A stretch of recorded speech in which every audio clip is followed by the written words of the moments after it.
Bonjour à tous, bonjour Yves, merci beaucoup d'avoir laissé la possibilité à la ville de Bordeaux de s'exprimer sur son budget participatif. Donc c'était sa première édition en 2019 qui court encore aujourd'hui.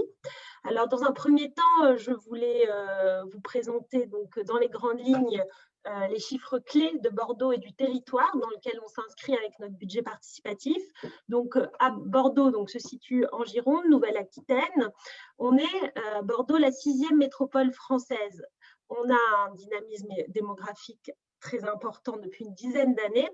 Et si Bordeaux apparaît comme une petite ville avec ses 256 000 habitants au dernier recensement, en fait, c'est tout le territoire métropolitain qui est sans doute à considérer dans la dynamique territoriale et la dynamique de projet de la ville de Bordeaux. On pourra peut-être en revenir là-dessus sur la question notamment des échelles auxquelles les budgets participatifs, du coup, doivent être créés pour devenir pertinents pour les territoires et les habitants qui y habitent. La superficie de Bordeaux, 49 km². Et encore une fois, ce chiffre, il servait surtout à comparer avec la métropole, ce tissu métropolitain qui est composé de très grands espaces qui vont permettre aussi ce rééquilibrage environnemental nécessaire à l'ensemble d'un territoire. Donc, on est une petite ville par rapport à un grand territoire métropolitain qu'il est très important de considérer pour bien comprendre les enjeux du développement durable de la ville de Bordeaux. Et donc, le chiffre de la croissance démographique de Bordeaux, c'est 5,3%, c'est assez important ces 5 dernières années. Comme vous l'avez dit, Yves, et je vous en remercie, en effet, il y a une nouvelle majorité avec des élus écologistes qui est arrivée à la gouvernance depuis juillet 2021. Et en fait, la ville de Bordeaux représente ce qu'on appelle plus largement en France à la vague verte, qui a eu un effet très très marquant suite au démarrage de l'épidémie de Covid. Il faut savoir que beaucoup de grandes villes françaises sont passées avec une majorité verte. Je pense par exemple à Lyon, Grenoble, ici présent, j'ai pu voir, l'était déjà depuis un mandat. Donc, on assiste en France, et sans doute du coup à l'échelle européenne aussi, à cette mobilisation citoyenne en faveur du climat au travers des élections municipales qui choisissent donc des élus verts, des élus avec une connotation environnementale très forte. Alors, slide suivante, je pense que c'est vous qui avez la main, Yves, merci. Oui. Par rapport à la sensibilité du climat du territoire bordelais, en fait, c'est vrai qu'on est on pourrait être considéré comme un territoire épargné. Votre cartographie, Yves, très bien faite, en effet, nous situait dans les couleurs vertes, je crois, ou en tous les cas, oui, avec des risques climatiques peu marqués. Pour autant, il faut savoir que psychologiquement et de manière très concrète et quotidienne, les habitants bordelais sont au fait de changements climatiques qui les concernent. Peut-être pas quotidiennement, mais en tous les cas de manière saisonnière. Donc, ce sont les inondations, par exemple, puisque Bordeaux est situé sur le lit de la Garonne. C'est toute l'explication urbaine et historique de son site géographique, qui s'était fait à proximité de l'estuaire de la Gironde pour être un port d'attache et un port commercial très important, d'où son développement commercial, son développement économique au XVIIe et XVIIIe siècle. Mais donc, Bordeaux aussi subit ces inondations très fortes qui sont liées à la montée des eaux liées au changement climatique. Et donc, l'image qui est assez marquante, mais qui date d'il y a quelques semaines, c'est la Garonne qui déborde, et ce sont nos quais, qui sont l'espace public central de la ville de Bordeaux, qui sont fréquemment inaccessibles, inondés, avec donc un imaginaire de l'espace public qui se transforme avec ce changement climatique. Ce sont aussi les sécheresses, les intempéries, et qui sont très, très marquées. L'été à Bordeaux, on a des températures qui enregistrent plus de 35 degrés au courant des mois de juillet et août, voire septembre. Et ce sont des températures il y a encore 5-10 ans, on enregistrait seulement de manière exceptionnelle. Donc, c'est des températures aussi qui sont très marquées dans les grandes villes minérales françaises. Et donc, la question de la minéralité de la ville a été fondamentale dans dans la problématisation du budget participatif bordelais autour du développement durable. On avait le sentiment que les habitants bordelais étaient très investis sur la question de la végétalisation de la ville. Et ce que nous a montré les résultats des projets déposés au budget participatif quand on a choisi la thématique développement durable, ça a été plus de 400 projets, en effet, qui étaient en lien avec cette dynamique et donc cette sensibilité-là. Slide suivante. Ah oui, peut-être aussi vous dire, donc, excusez-moi Yves, avant de passer à la slide suivante, la question du budget. Parce qu'il s'agissait donc d'une première édition que l'on voulait marquante, mais avec en effet l'idée de marquante au sens des moyens en termes d'investissement nécessaires pour réaliser les projets. Donc 2,5 millions d'euros, c'était 10 euros par habitant. C'était ce qui semblait à la fois, alors il y a de la dimension de communication, 10 euros par habitant, on commence à comprendre qu'il y a vraiment une part active pour les habitants dans la transformation de leur espace public, mais c'est aussi un budget qui nous permet de réaliser très concrètement les choses et d'avoir une force de frappe. Voilà. Slide suivante.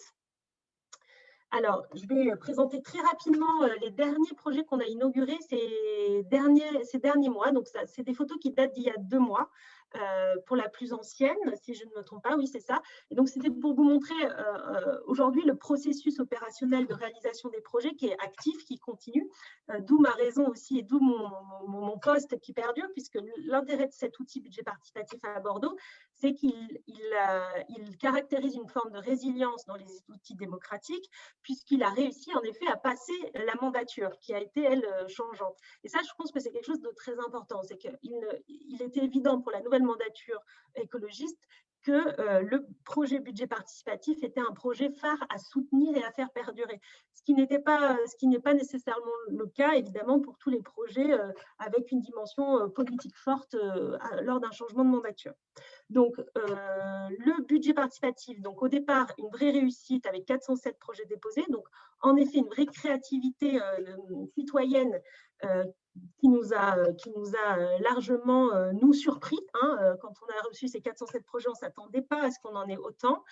Ensuite, aux analyses et aux critères techniques et juridiques, on se retrouve avec 134 projets soumis au vote.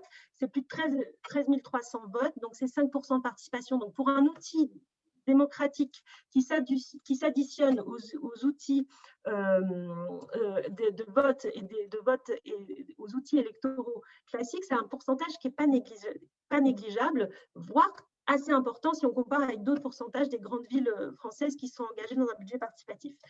Et donc, ce sont nos 41 projets réalisés d'ici juillet 2021. Et donc là, par exemple, sur les 4 photos, on a celle du milieu, ce sont les pompes à vélo qu'on a inaugurées il y a 3 semaines sous la pluie. Mais l'idée de ces pompes à vélo, c'est qu'aujourd'hui, on a 3 habitants qui se sont mobilisés, qui ont travaillé pendant 1 an et demi avec les services et qui ont identifié 15 lieux dans la ville de Bordeaux où vont se positionner ces pompes à vélo qui correspondent en fait aux flux d'interaction et de mobilité les plus importantes pour le vélo. Donc, à Bordeaux, le vélo, c'est vraiment un mode de déplacement très important parce que c'est une ville plate. Donc, ce projet budget participatif a mis en lumière l'investissement de la ville à vouloir favoriser ce mode de déplacement. Ensuite, ce que je voulais montrer en bas à gauche, c'est les gîtes à abeilles sauvages qu'on a inaugurés, c'était il y a 3 semaines dans un jardin. Et là, c'est la question abeilles sauvages, la biodiversité qui a été pertinente à mettre en lumière, puisqu'au départ, c'était des abeilles, c'était des gîtes, c'est pas des gîtes à abeilles sauvages, c'était des simples ruches d'abeilles domestiques. On s'est rendu compte qu'il y avait tout un travail de la LPO qui nous a accompagnés sur le projet. Donc, la LPO, c'est la Ligue de protection des oiseaux, qui a démontrer et expliquer qu'en fait, c'était la question il fallait plutôt faire introduire des espèces sauvages pour favoriser la biodiversité et non pas nécessairement des abeilles domestiques qui, elles, pouvaient plutôt faire diminuer cette diversité. Enfin, un espace public qui a été réaménagé avec une introduction d'espaces verts dans le cadre du budget participatif, donc un projet qui est aujourd'hui soumis à la concertation des habitants plus large, Donc là, on voit sur les 2 photos avant-après à droite comment le budget participatif, très concrètement, va permettre de végétaliser une place qui est aujourd'hui très minérale. Et puis enfin, mais on ne le voit pas bien, c'était la dernière photo, c'était les arbres fruitiers. Cette question de comment le budget participatif nous a permis de sensibiliser sur la question de l'autonomie alimentaire et de la ville nourricière, qui est un vrai sujet aujourd'hui de beaucoup d'agglomérations françaises. Dernière slide, je suis peut-être un peu longue, je suis désolée Yves. Non, non, allez-y. Non, bouclez, bouclez, c'est bon, c'est bon. Alors, donc les 4 points, nous, à Bordeaux, et donc je tiens à rapporter donc, que j'ai travaillé cette présentation avec la nouvelle élue à la démocratie permanente, qui s'appelle Camille Choplin, qui s'excuse parce qu'elle est en conseil municipal cet après-midi, donc elle aurait été ravie d'être avec nous, mais elle ne pouvait pas. Et donc, à la lecture du rapport, qui nous a semblé évidemment très intéressant, les 4 points, c'est la sensibilisation. Il est évident qu'en fait, la budgétisation participative pour le climat, c'est peut-être un angle d'attaque pour sensibiliser le plus grand nombre, qui nous est apparu la chose la plus pertinente, parce qu'on donne une dimension très concrète à la participation citoyenne et au développement durable. Donc, il y a vraiment une rencontre d'énergie au travers d'un budget participatif pour le climat qui fait qu'on a l'impression, en tous les cas, de donner un outil où les habitants se sentent concernés et à la fois utiles, ce qui est assez rare de combiner les deux. Créer un commun, donc ça, c'est le deuxième et troisième point vont ensemble. C'était ce qui est appréciable dans cette étude, c'est qu'en effet, de se rendre compte qu'on est un peu tous dans le même bateau, malgré la diversité de nos territoires. On est tous à la recherche de projets, de dynamiques, de dispositifs qui vont nous permettre de se réunir ensemble pour définir quelles sont les priorités, parce qu'on ne peut pas tout traiter, on ne va pas pouvoir tout traiter de manière à égalité sur le plan du calendrier. Et donc, la petite phrase qui servait en cette période où on a eu tous tendance à se replier sur soi, notamment avec le Covid, cette étude, elle permet d'avoir un discours un peu universaliste, mondialiste sur cette dimension des budgets participatifs. L'hétérogénéité, c'était l'idée que malgré du coup toute cette diversité, on arrive, et grâce à cette étude, à trouver des typologies de projets.